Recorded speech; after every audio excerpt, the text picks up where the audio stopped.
One of the key definitions of unmanageability has always been that the person has a desire to stop something and hasn't been able to do it. So let's just pause like we often do and ask the listeners to consider in their own life whether they would say that they're an addict or not. Maybe they're one of the many, many spouses that listens to our show. Is there anything in your life that's unmanageable that you would like to stop and haven't been able to? Now, likewise, and this is equally important, is there anything in your life that you've always wanted to start, but you've not been able to do it? I don't know if any of the listeners recognize kind of the theme of one of my favorite scripture verses for our ministry, and that is Paul talking in Romans chapter 7, verse 15, when he says, "The good that I would, I do not do. The evil that I hate, that is what I do." That is kind of the theme verse of unmanageability, I think.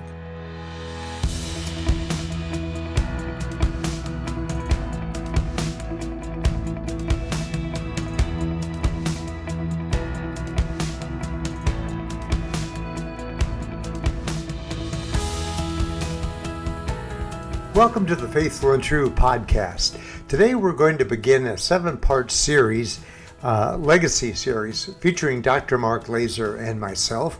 We're going to go back to a series called The 7 Principles of Recovery.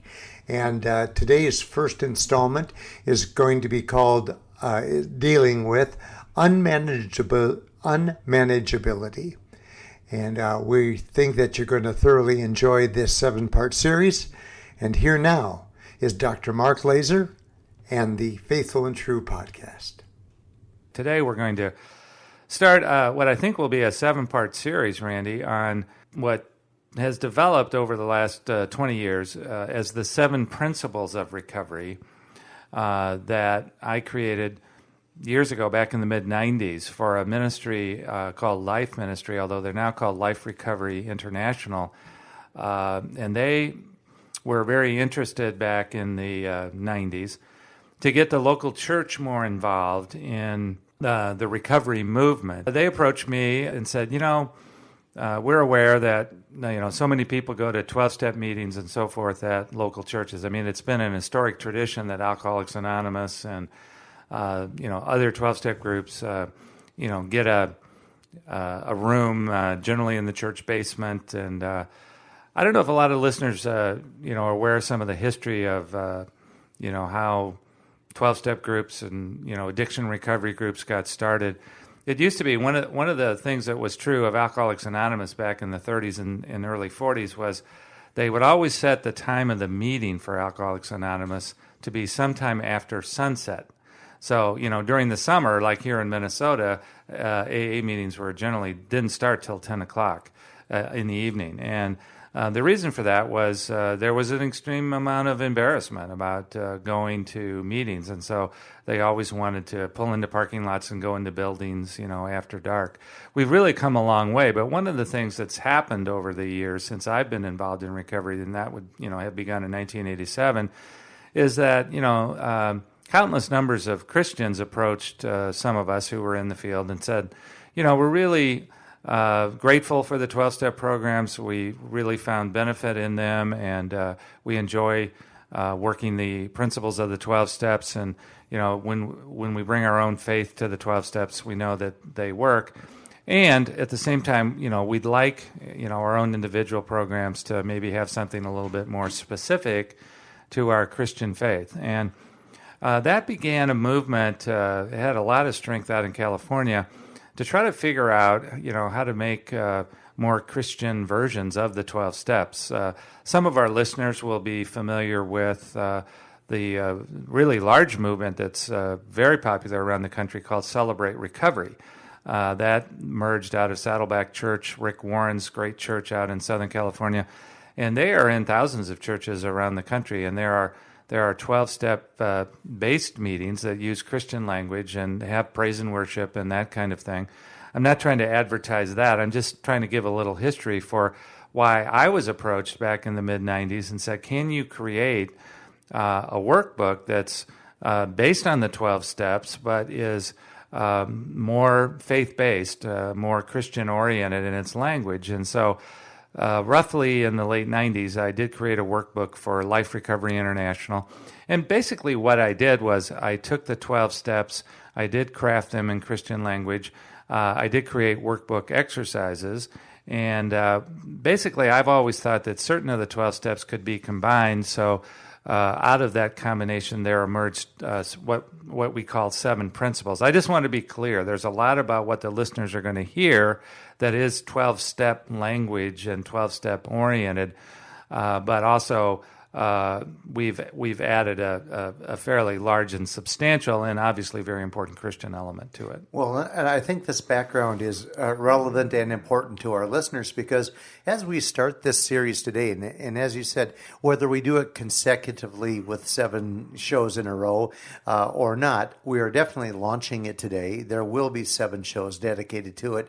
And as the listeners are taking in all this information, it's important to know that this same life guide for men, and there's actually a life guide for spouses as well, correct? Right. There's a life guide for spouses. There's a life guide for female addicts and so forth. So there's a series of life guides based on these principles. And we want our listeners to know that these resources are available.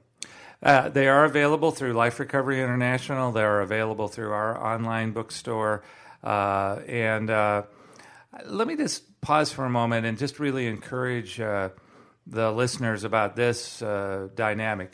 As we've so often stressed on this show, in order to be the people that God calls us to be sexually pure, to be whole, to be recovering, to be free of addiction, all of us need community. Now, then the question becomes, where do we find this community? And one of the reasons that I so embraced Life Recovery International, Life Ministry in the beginning days was because they really had a vision for getting these communities going in the local church. And I've always felt that the local church should be the safest place for an addict to find the kind of support, direction, and encouragement and community that he or she needs. So I was more than happy to produce these materials, and I would like the listeners to hear your local church, assuming you participate in one or belong to one.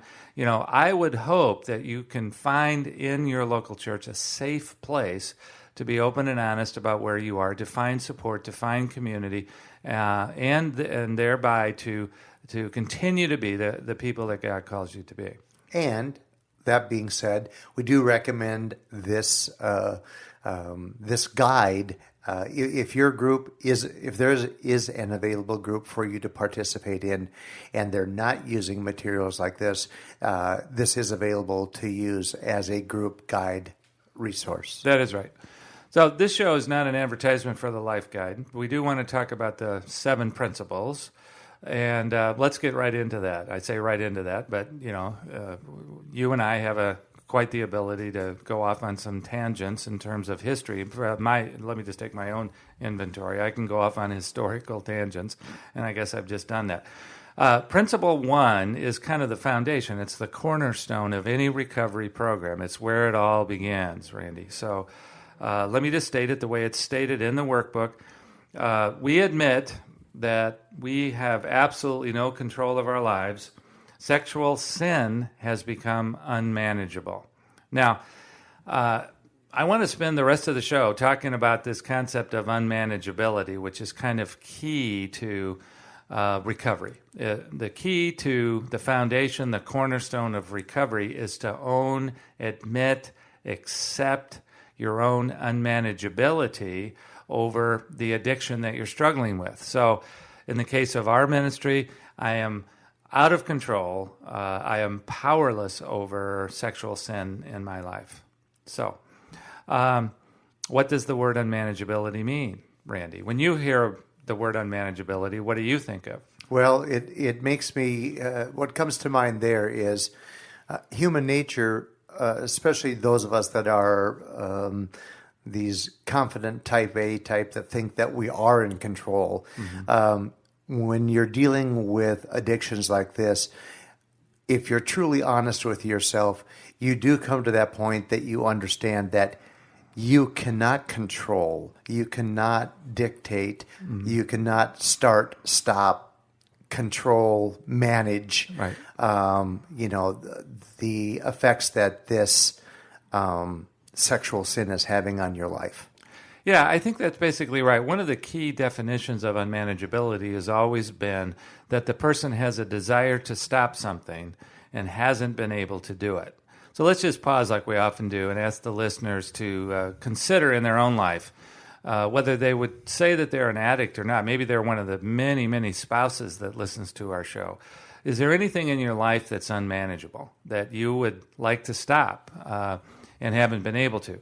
Now, likewise, and this is equally important, is there anything in your life that you've always wanted to start, but you've not been able to do it? I don't know if any of the listeners recognize kind of the theme of one of my favorite scripture verses for our ministry, and that is Paul talking in Romans chapter 7, verse 15, when he says, "The good that I would, I do not do. The evil that I hate, that is what I do." That is kind of the theme verse of unmanageability, I think. Well, to get back to our theme of the show, Randy, we're talking about the 7 principles that are involved in recovery based on the 12 steps. Principle 1, we admit that we have absolutely no control of our lives. Sexual sin has become unmanageable.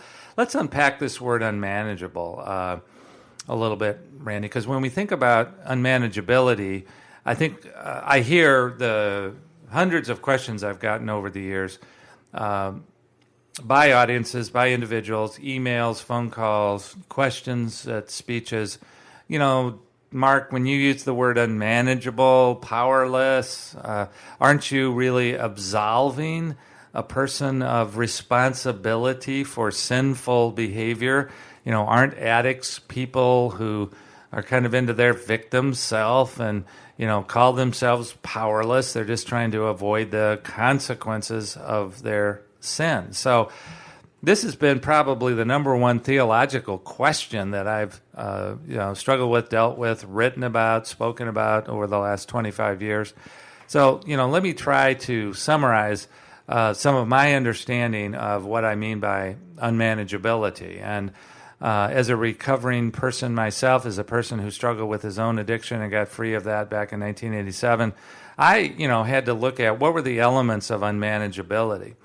So, in the exercise in the workbook that we were talking about earlier, one of the things that I think it's important for all of the people who, want to look at this to kind of go back and retrace their histories, one of the key questions to ask themselves is, how many times have you, in fact, tried to stop a behavior and haven't been able to do it?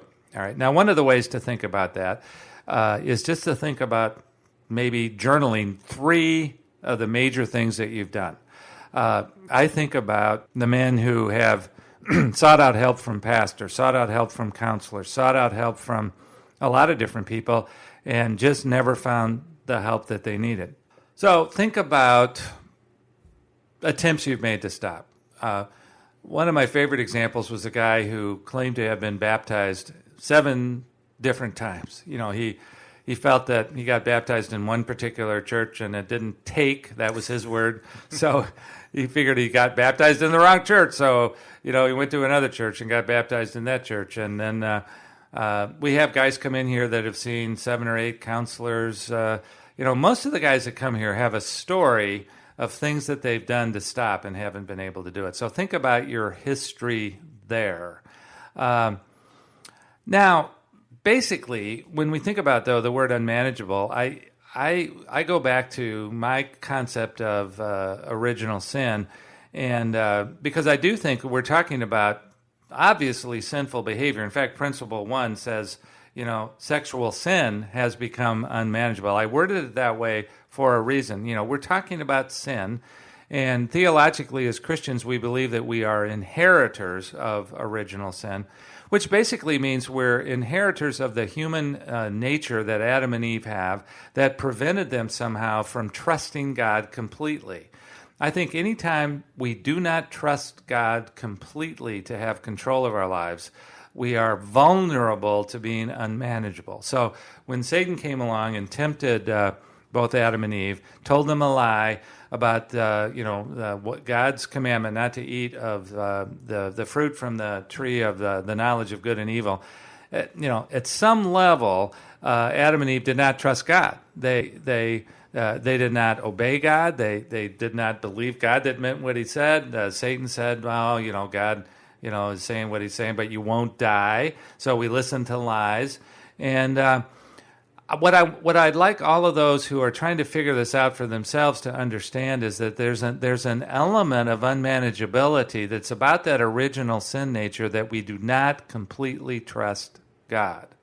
All right, so unmanageability is about sin. It's about the fact that we haven't fully surrendered our lives to Christ. Now, that sounds kind of counterintuitive to what we were talking about, that so many of the men who come to us have surrendered their life. They've gone forward at various events. They've prayed. They've sought. They've done whatever their religious tradition told them to do. And what I would like all of them to think about is have you done some of those things and maybe surrendered parts of your life to God, but you've maybe held something back. One of the men that came to our workshop years and years ago put it so well when he said, my surrender is like my house. My house has many, many rooms. I would go forward and I'd surrender my house and say, Jesus, you can come into my house, go into any room you want to, except that one. Yeah. And that's where I have my computer. It's the man cave. The man cave. Stay out of the man cave. But thank you, Reddy. That's where I have the bar. That's exactly right. The porno videos, whatever else it is. So I was talking to our pastor the other day about this, and he said it's kind of like you're describing, Mark, an incomplete surrender. And I think anytime we're unmanageable about an addiction, it's because we've made an incomplete surrender and we've held something back.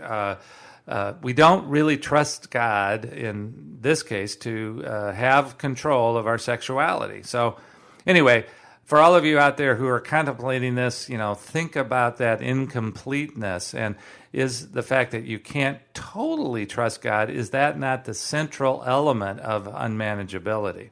And how do they get to the point then, Mark, where they surrender all? Well, that's why in the addiction community, I think Bill W., the founder of AA, and others have always said, it's really great when we have an addict who's totally bottomed out, totally had horrific consequences, because at that point, you really don't have much to hang on to. I mean, you've lost everything. Nothing more to lose. Nothing more to lose, so it becomes easier to make that total surrender. Where this is really challenging is for what Bill W. called the high bottom drunks, meaning the guys that haven't had severe consequences. We see it all the time here at the center, the guys that haven't lost their jobs, haven't been arrested, haven't gotten some disease or whatever it is. I mean, like in my case, I lost everything. I lost all the jobs and everything that I had. It became a little easier for me to make that total surrender back in those days. So if you're interested in this, I talk about it in, any number of the books that we've written here, but I just like all of those who are following us to think about this concept of, has your surrender been total or not? That's kind of one of the keys. There's a second and third element here. Because of the fact that so many of the people that come here have been Christians all of their lives in some cases, and certainly Christians since they were younger, they have prayed, they have sought, they have sung What a Friend We Have in Jesus, and they have invited Jesus to come into their lives and take over. They've wanted, though, I think, God to do all the work. They haven't wanted God, they haven't wanted to do, and they haven't wanted to go to meetings, they haven't wanted to go to counseling. They said, God, just come in and rearrange my brain in such a way that I never struggle again with lust. So I think a second element of unmanageability, and this is going to be hard for some of the people out there to listen to, and that is, they have been disappointed with God. They have been angry with God. God has not answered their prayers in the way that they want them to. So again, when you understand the word unmanageability, it's about, at some level, wanting God to do something that we perceive God hasn't done, and that we are therefore angry with God. So, when we talk about sin being rebellion against God, it's kind of based on an inherent anger that we have at God. So, ask yourself, those of you who are listening, there have been times in your life when you've been angry and disappointed with God, and has that anger and disappointment, in fact, been part of your unmanageability? Now, the third element that we need to get to before we totally run out of time here today, I think, in this unmanageability, is the truth of it is, and I'm thinking about myself when, all the various times when, I thought about and tried to, give up my addiction long before I went to treatment. I think one of the things that pulled me back to it every time was the fact that there was a large part of it that I liked. I mean, I had been using it since I was 11 years old to medicate my loneliness, my boredom, some of my other, emotions, my sense of estrangement, social isolation or whatever it was, the fact that girls wouldn't like me. Well, I could always turn to my addiction and find what I perceived to be comfort in it. It rearranged my neurochemistry. It brought me pictures of women who were smiling at me and all of that kind of thing. I've heard countless numbers of addicts admit in their recovery that they liked their addiction at some level. So I'm challenging again, all of those who are listening and maybe struggling with an addiction. How about the fact that you might have been holding on to something that you find enjoyable at some level? Now, don't get me wrong. I mean, there's so much about sexual sin and consequences and all of this that's devastating and horrific, and we know it's sin. But at the same time, I think part of this first principle, the first step, is admitting that we've been holding on. When we say unmanageability, part of that unmanageability is our unwillingness to let go of something that we in fact enjoy. It could be cocaine, it could be alcohol, it could be nicotine, it could be lots of other things. It could be gambling. I working with a gambling addict the other day, he said, when I go to the casino, I have so many friends, there's so many bright lights, there's so much community. I'm liked and accepted. Yeah, it's like Cheers there, and for him to stop a gambling addiction, he's going to have to find stronger, safer, more healthy community other places. But you think about the alcoholics for whom, the bar is the friendliest place in town. I could go on with examples of this. Unmanageability is about an incomplete surrender, an inability to totally trust God. It's about, at some level, an anger and disappointment with God. And it's also about the fact that for many of us, addiction was like our best friend, and we don't want to give it up. So I just want all of those out there, particularly the wives listening, to understand that, an addict, this is sin. There's no doubt about it. It goes back to our original sin condition. And for us to get well, we have to admit that unmanageability. But by so doing, by admitting that unmanageability, we're admitting some of the incomplete surrender that we've made and our resistance sometimes to letting go of something that we've used for so many, many years. Thank you for joining us today on the Faithful and True podcast. This has been the part one of a 7-part series on the 7 principles of recovery. We will be following this up with additional installments, and we are confident that you will be enjoying all of these podcasts. In the meantime, we invite you to visit our website, faithfulandtrue.com, where you'll find many available resources to you, as well as over 550 podcasts, such as this one. We hope that you'll consider coming to one of our 3-day intensive workshops. We host the Men's Journey Workshop every month here at Faithful and True. And then 3 times a year, we host the Women's Journey Workshops. And then we also have 2 formats of the Couples Journey Workshops. All the information about these 3-day intensives can be found at faithfulandtrue.com. In the meantime, we hope that this coming week for you will be a week filled with many blessings and with great vision.